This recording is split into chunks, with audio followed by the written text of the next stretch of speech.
Hello and welcome to The Gist. I am your host, Chris Vetrano, and I'm here every week to break down all the things happening in pop culture. And today we have a special guest joining me for the conversation. He's a multi-talented actor, singer, and musician who is currently starring in Freeform's newest season of the popular series Cruel Summer. Please welcome Braeden De La Garza. Hey, Braeden. Hi, How's it going? it's good. How are you? Doing well. Thanks so much for doing this today. Yeah, for sure.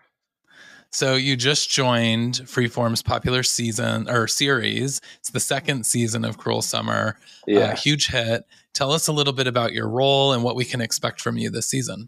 Yeah, so I play Brent Chambers, and I'm part of the Chambers family, which is kind of this wealthy, powerful family in town.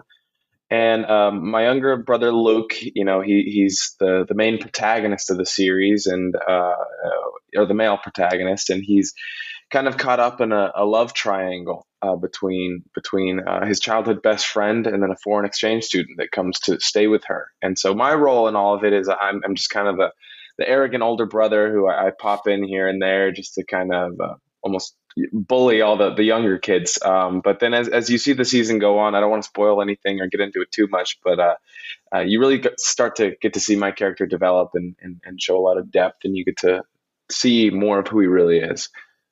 Yeah. Yeah, I understand there might be some twists coming from your Yeah. character. So people have to tune in to find out more about that. Yeah, for Uh, sure. so tell me a little bit about, because obviously this was such a wildly popular show for Freeform in their first season, ensemble cast. What was it like kind of joining in the second season with this cast?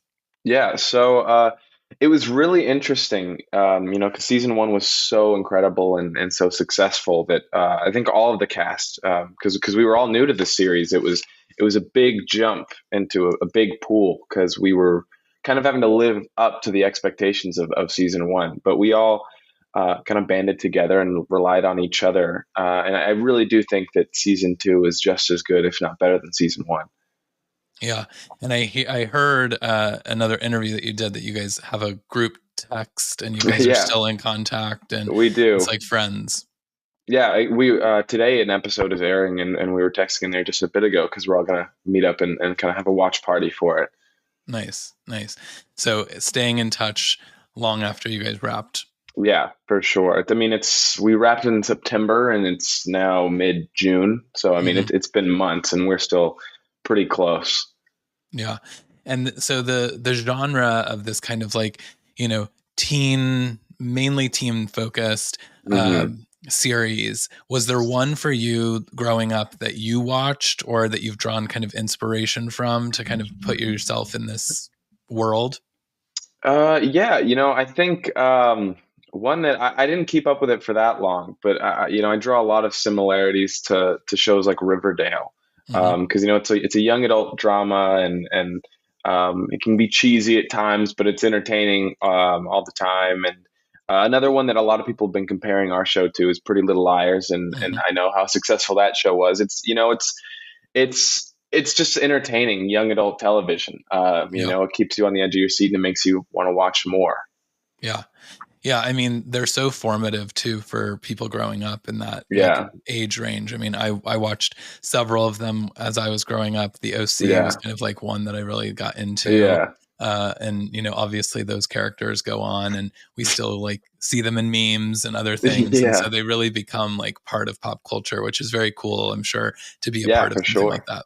Yeah, yeah. I mean, like just seeing memes and like gifs of each other already has been really fun. Yeah. Yeah, I know that in your sort of debut, bonjour became kind of your tagline. Yeah, yeah. Even I got some texts that night from a lot of the executive producers and the showrunner, and they all opened their texts of congratulations with bonjour. So that's Yeah. that's kind of become my thing. Yeah, nice. Well, I know that you also grew up in an entertainment-minded family. Hmm. Demi Lovato is your cousin. Were you guys Hmm. close? And was her success, was that sort of formative for you in terms of wanting to get involved in the entertainment industry?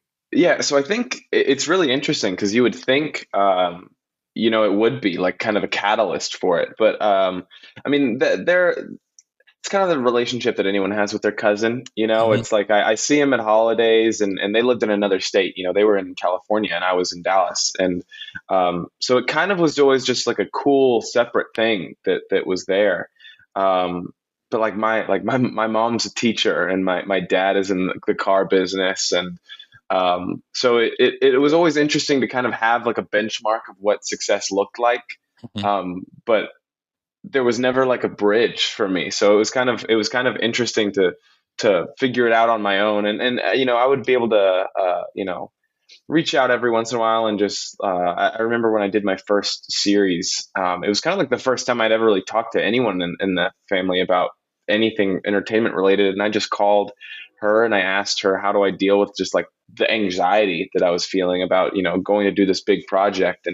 And she was really helpful and talked me through it, and you know, calm my nerves. But yeah, I just think it's interesting. Everyone thinks that it's like this, we're some powerhouse like entertainment family. We're all doing monologues for each other every night. But I really like, I grew up with a pretty normal household, and it was always kind of separate from me, which was interesting to see them at holidays. But other than that, you know, it was hearing about my mom's teaching.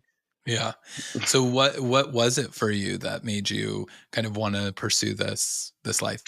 Yeah, I mean, it was. I just remember being like, one thing that me and my mom used to do when I was a kid is we would like just sit, me, my mom, and my sister in bed and watch like her shows that she liked to watch. And Hmm. it was like Army Wives, I remember, was one that she really loved. Hmm. And I didn't care much about it until I saw like, I was probably eight or 7 or 8, and I saw like a 7 or 8 year old in the show, and it just like struck a chord with me that like someone my age is doing that on screen, and it's something that I could do. And you know, it just clicked one day that like that person is saying words that aren't theirs. They're playing a character, they're not being themselves, and they get to be on TV, and you know, they're doing it well. And it just kind of drew me in. And so I started from there, and I did, you know, middle school theater and high school theater, and everything up onto to where I am now.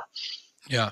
So you just kind of one day said, watching Army Wives in bed, you just looked at mom Yeah, and said, I need to be that kid. I need to be e- on screen. exactly. It was just kind of like, that's cool. I want to do that. And I mean, of course, my mom at first was like, "Oh yeah, sure, that's, you know, sure you do." But you know, I really started to be serious about it, and I never wavered. You Yeah. know, when it came to what I wanted to do. Yeah. It's interesting too, because you mentioned kind of like what your parents did and the sort of juxtaposition of what Hmm. was going on with Demi. And a lot of times, like, I do think people assume that, especially, aunt and uncle or siblings having like this Hmm. very successful child is like a lot of parents become their own sort of stage parents Yeah, of their kids. And like, I want that for my kid. And I want to like see my yeah. kid do something really successful. And it sounds like you truly just wanted to do this on your own and Yeah, pursue it. for sure. And you know, I'm very prideful that I kind of did it all on my own, and it was no fault of my parents or anything like that. It was just, you know, they didn't really know. I mean, like I said, my mom's a teacher and my dad's in the car business, so they didn't really have any idea on how to help me down that path. So a lot of it was, you know, when I was in high school, I would just like scour Facebook casting groups and seek out any auditions for anything I could find. Like, I, somewhere out there in the world is my first ever acting job, where I was Mhm. an extra in a bike shop commercial in Austin, Texas. Nice.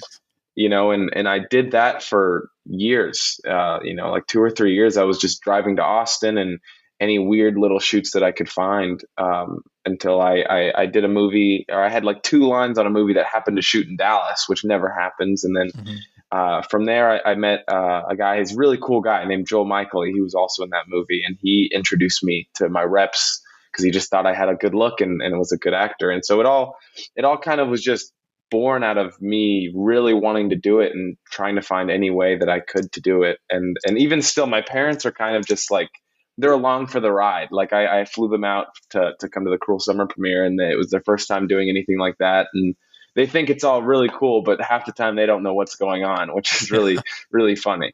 Yeah.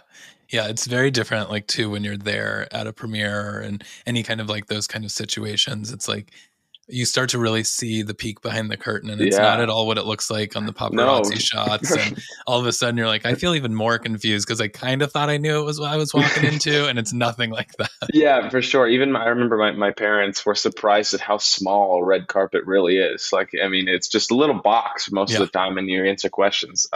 So that was really funny for them to get to see that for the first time. Yeah. Yeah, absolutely. Well, beyond even just the acting though, I know you sing, you play guitar, piano, drums, bass, ukulele, and harmonica. I mean, I don't know, like you must have endless amounts of time to learn all of that. But like where does all of the musical side of this come, or is it all kind of together? Yeah, it's kind of another thing where I just I remember specifically when I was maybe 4 or 5, my grandmother had a piano in her house, and her and my mom were listening to Amazing Grace in the living room. I think it might have been like American Idol or something. Hmm. And I was over at the piano and I just started picking out the notes.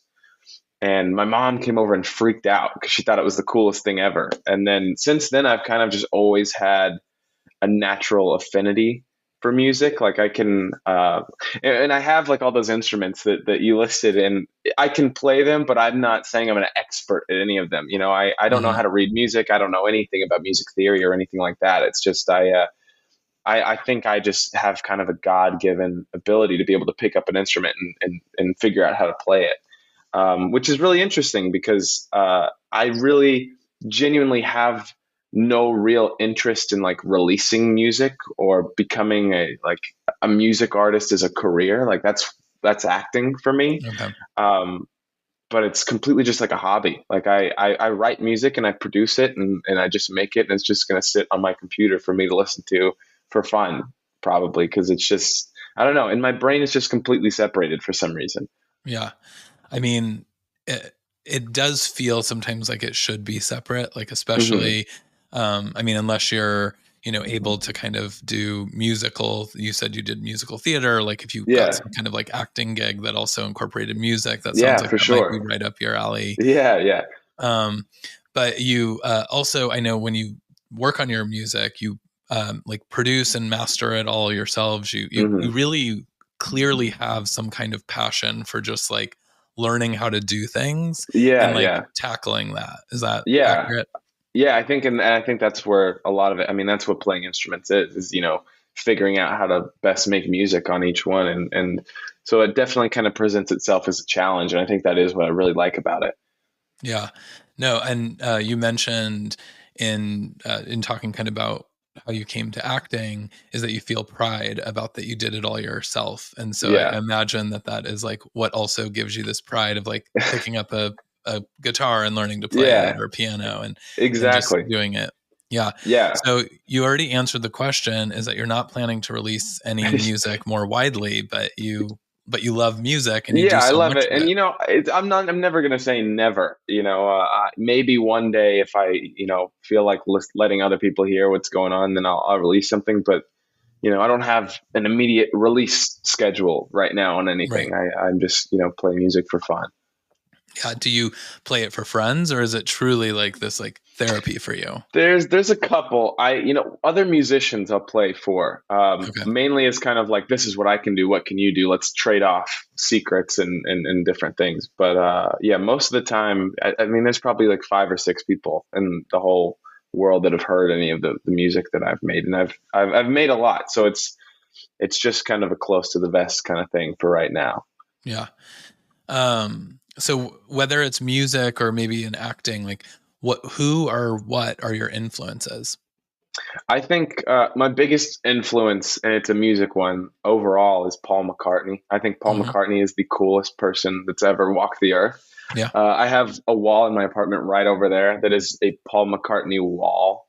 I just think he's like overall, just in anything ever. I think he's the most talented human that's alive Mhm. today. Like, I mean, I cannot talk enough about how much I love Paul McCartney.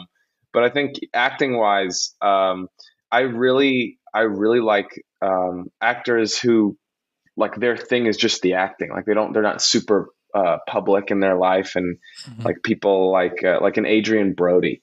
Like no Mhm. one really talks about Adrian Brody personal life. He just comes in, he turns in amazing performances, and then he goes back to his life. Same with like Daniel Day-Lewis. I think Hmm. those are people who really, they love the craft, and they want to be known for their skill as an actor first and foremost. And I really admire that. Yeah. I mean, and that's, admirable, because I feel like, especially sometimes with like younger people that have come up in the industry or are on some of these like younger shows, Hmm. sometimes I think it's also about fame for them more Yeah, so than it is the acting. And it's like, you've seen some of, I won't name some of them, but there have been some of those shows yeah, where you don't know if they're coming off these shows as because they're like actors or actresses, or if they like want to be musicians, or if they want to do yeah, movies, or if they want to just be famous. And yeah, for it sure. sounds like you really just want to be an actor. Yeah, I mean, as a young actor, like you said, especially nowadays, you kind of have to have a social media presence, especially when you're starting out. I mean, every actor I know has a team behind them that's wanting them to post and wanting all that kind of stuff. But I mean, the goal, like the dream, would be to just wipe all social medias and Mm, really just have like anytime people talk about me, just be like, wow, what a great performance he turned in. And I mean, that's not to say, of course, everyone, it doesn't hurt your ego to have, people giving you likes on Instagram or anything like that. But I very much recognize it's a short term thing. Like yeah. it's short term gratification. And, you know, to have a career with longevity, I want to focus on the craft. And that's really what I'm passionate about. Yeah. No, I mean, and it is tough. I think, we've had a lot of musicians um on the series here, and they talk a lot about the social media stuff, and I used to work in the music industry, so it's changed a lot even the last few Hmm. years. Is like now labels and stuff won't put any money towards your song unless it like goes viral on TikTok. Yeah, And it's yeah, like it's crazy that TikTok is like running the music industry, and yeah, for you know sure. social media becomes this thing where it truly is like driving what success looks like. And so I imagine for someone like you who's like would rather just wipe it all, it's Yeah. probably a bit of like a struggle to kind of find like that balance of like being true to yourself but also trying to build your audience, because you know that that's a necessary step towards Yeah, success. exactly. And it's, I will post one, I kind of post out of just like I feel an obligation every month or so to put something up there. But I try to just, put up funny pictures of me and my friends. Like I don't I really have no interest in like being an influencer or like a social media person. Like that just doesn't interest me very much. I Yeah. want, like I said, the most interaction with that would be, I would want is like people posting clips of me on a press tour on TikTok. Like Mhm. that would be the max if I had it my way. But it's a necessary step as a young actor nowadays. So I get it, and I'll do it until I don't have to anymore. Yeah. No, absolutely. So obviously you like being in front of the camera and doing the acting stuff. Musically, you like to keep that a little bit more private. Have you ever thought about taking kind of your skills of producing music and playing music and doing more stuff behind the scenes with it? Yeah, I do think that one thing I would really be interested in is like writing songs for other people. Like I think it would, if I was ever going to release something, and I would want to release like an album of songs that I wrote and like I produce and I master, but it has like my favorite artists singing it and playing the instruments. Like I think that Yeah. would be really really cool, because that's the part where I really do enjoy. Just writing music. I mean, like I play so many instruments out of a necessity for wanting to build out songs that I've written. Hmm. So I think that would be something that I'd be really interested in. I have no idea how to get into that, but being a songwriter would be great. In my, I mean, I'd love to just be anonymous too. Like I don't even have to put my name on it. Yeah. That would be really cool. Yeah. I mean, a lot of people do. They just come up with the, pseudonym of for their very different craft, and they operate under that name Yeah. for producing, and you don't ever know that it's, I think what was it, Taylor Swift wrote that song with Calvin Harris when they were dating, and Hmm. it was the Rihanna song that Calvin Harris released, but no one knew that Taylor Swift had written it because like she Yeah. used some like crazy name. You could just do that. You could be the Yeah. next T Swift. I could. um, so cool. So, uh, anyways, back to the acting stuff.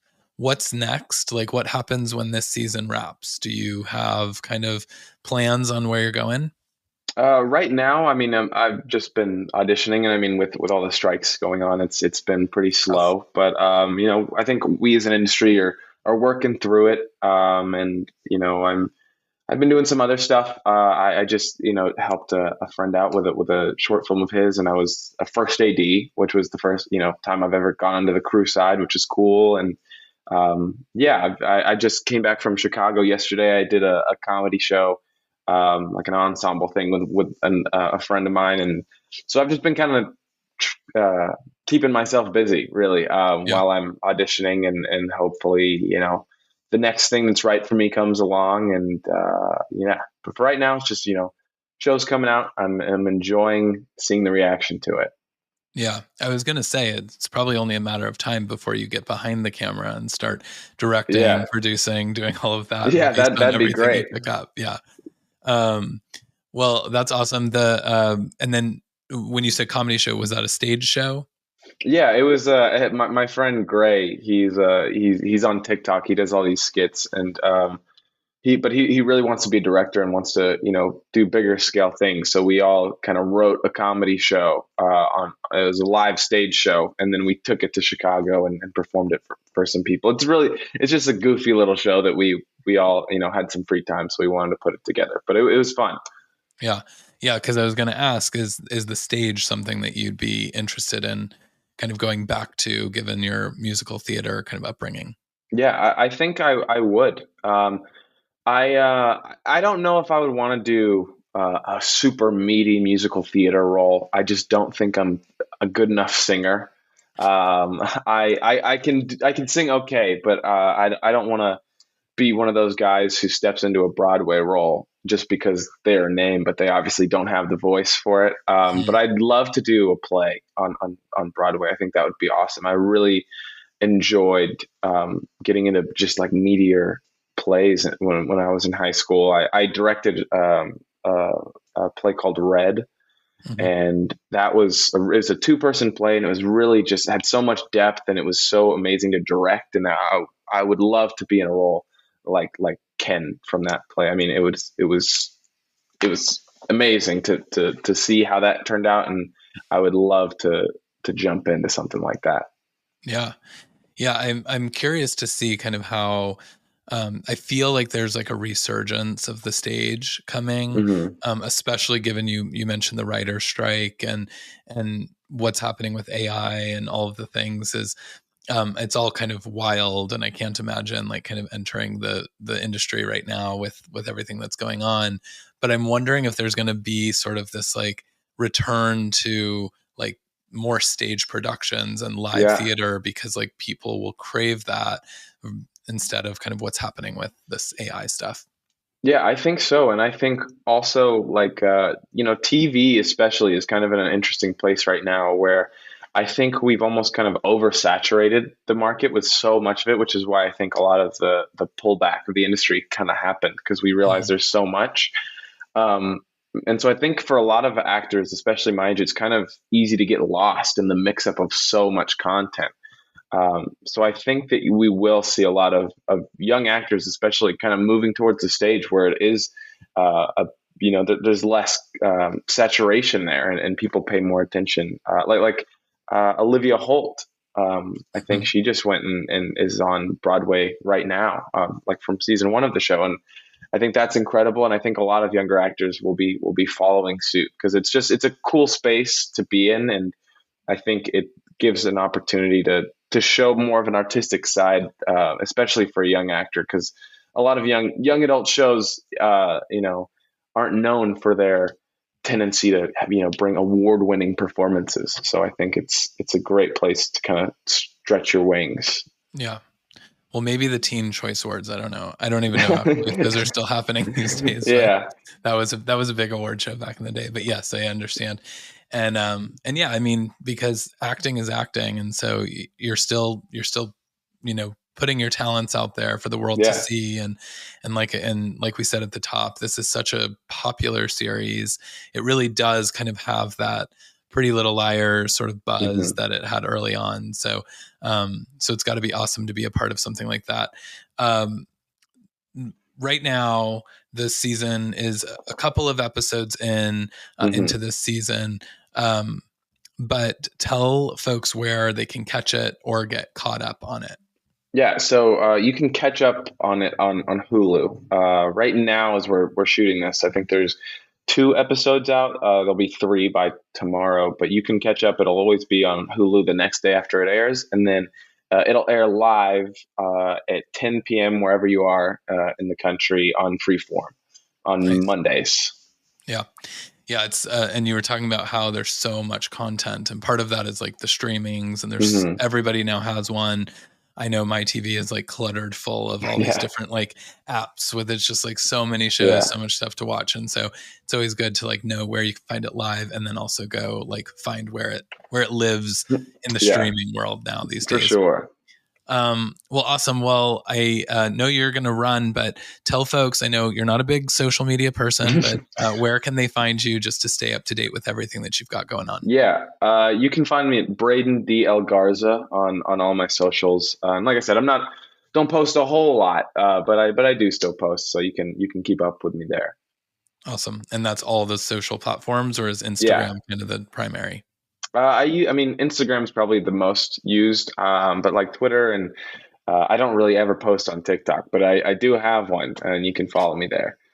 All right. Well, TikTok's where you got to like start acting and putting these like comedy chops, because every time I go on there, I'm like, what do people want to see on here? And I'm like, this is beyond me. I'm not a comedian. So Yeah, it's a for tough one. sure. Yeah, Well, cool. Well, thank you so much for stopping by. I definitely encourage everyone to go check out the new season of Cruel Summer and follow you, because you're going to be doing some amazing things given all of the stuff that you just sort of pick up and learn. thank So I you. can't wait to see what is next for you. Yeah, me too. Awesome. Well, thanks so much for being here.